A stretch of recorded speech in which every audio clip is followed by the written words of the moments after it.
Mirë se vini në kanalin ton, mos harroni të bëni subscribe dhe të klikoni si përzieles për të marrë njoftimet më të reja.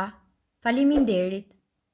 Kjo grua i ka dhëmbët të bardhë si perla vetëm me këtë hile që i mësoi dentisti. Ja receta. Dhëmbët e fortë dhe të shëndetshëm mund të themi pa frikë se janë një dëshirë çdo kujt.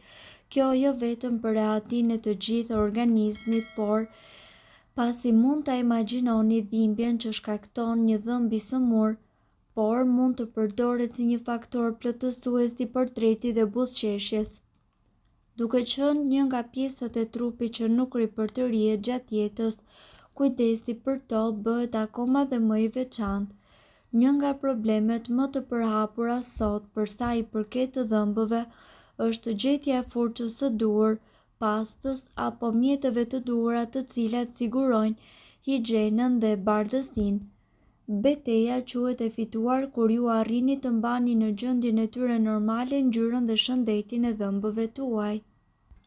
Për këtë nuk ka nevojë që të shkoni çdo muaj tek dentisti, mjafton që të nisni me disa përbërës që mund të keni në shtëpi ose t'i gjeni lehtë. Ne do ju sugjerojmë disa prej tyre të cilët në pak kohë do t'ju dhurojnë ngjyrën dhe bardhësinë natyrale të dhëmbëve tuaj. Përbërësi që do t'ju duhen janë gjysmë limoni i shtrydhur, një lugë çaji gel aloe vera.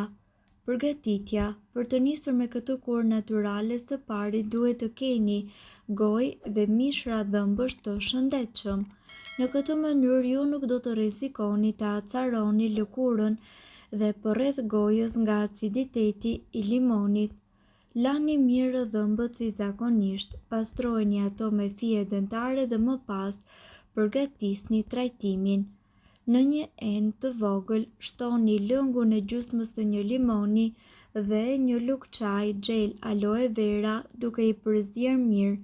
Të dy këta përbërës lëreni bashkë për disa momente dhe më pas zhysni furçën tuaj të dhëmbëve tek masa që ju përgatitët. Aplikojeni tek dhëmbët duke i larë ato si zakonisht.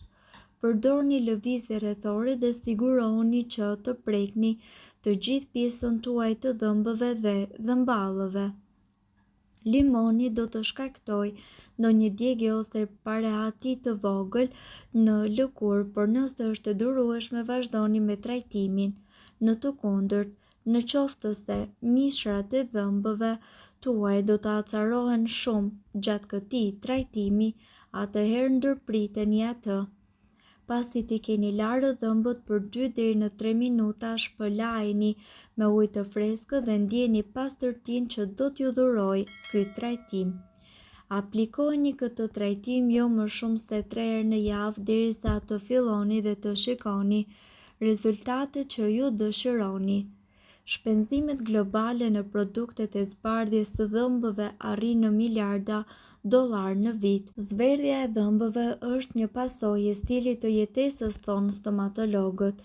Sipas tyre, duhanpirja, kafeja dhe çaji janë shkaktarët kryesorë të zverdhjes së dhëmbëve. Ushqimet dhe pijet me ngjyrë të errët si vera e kuqe, rrushi, boronica, shega e të tjerë ngjyrosin dhëmbët sepse përmbajnë substanca të cilat mund edhe të ngjiten me mishrat e dhëmbëve. Sipas të dhënave, zverdhja e dhëmbëve mund edhe të shkaktohet edhe nga sëmundje dhe probleme të ndryshme shëndetësore. Nëse larja e dhëmbëve 2 herë në ditë dhe përkujdesi për to nuk e zgjidh problemin, atëherë ju duhet të merrni në konsiderat këto alternativa. Soda e bukës është një nga përbërësit më të mirë që ju mund të përdorni për zbardhjen e dhëmbëve. Limonët gjithashtu kanë aftësi zbardhuese dhe pastruese për dhëmbët. Pastë zbardhuese me sodë buke dhe limon. Përbërësit që do t'ju duhen janë sodë buke, lëng limoni ose ujë. Përzjeni lëngun e freskët të limonit ose ujin me disa lugë çaji me sodë buke. Përzjeni të dyja derisa të formohet një pastë e mirëfillt. Fshiheni dhëmbët me një letër kuzhinë dhe më pas fërkoheni me pastën duke përdorur një furçë dhëmbësh. Lëreni pastën në dhëmbë për 1 minutë. Më pas, shpëlajini me ujë të bollshëm për të shmangur ndonjë dëmb potencial të aciditetit në mishrat e dhëmbëve. Nëse përdorni ujë në vend të lëngut të limonit, pastën mund ta mbani deri në 3 minuta. Kjo pastë duhet përdorur 1 ose 2 herë në javë. Pas aplikimit të pastës zbardhuese, sigurohuni që t'i lani dhëmbët 2 herë në ditë. Ne ju këshillojmë që të shmangni duhanin, kafen, pijet e gazuara për të mbrojtur dhëmbët nga zverdhja. Nëse këto pije janë të preferuara tuaja, përdorni një pipë në mënyrë që të kufizoni kontaktin me dhëmbët. Higjiena e dobët orale, abuzimi me ushqime të dëmshme, mos pastrimi i dhëmbëve në mënyrën e duhur, nxit dhe përshpejton gjithashtu formimin e pllakëzave të ngurtësuara në sipërfaqen e dhëmbëve, cilësuar nga stomatologët si gurza. Dhe ndërkohë, sipas ekspertëve, nëse nuk do e trajtoni këtë problem për një kohë të gjatë, gurzat mund të dëmtojnë dhëmbët tuaj dhe të çojnë në probleme akoma dhe më serioze, të cilat lidhen me sëmundjen e mishrave të dhëmbëve. Pa qenë nevoja që të shkoni tek dentisti, ja se si ju të eliminoni gurzat në mënyrë efektive dhe në kushte shtëpie. Uthulla e mollës. Ajo që ju duhet të bëni është e thjeshtë. Lagni furçën e dhëmbëve me uthull të bardhë molle dhe më pas lajni ato si zakonisht, por duke u përqendruar tek pjesa e prekur nga gurzat. Sigurohuni që mos ta përdorni këtë metodë më shumë se 2 herë në javë dhe mos ta lini shumë gjatë uthullën e mollës në sipërfaqen e mishrave të dhëmbëve.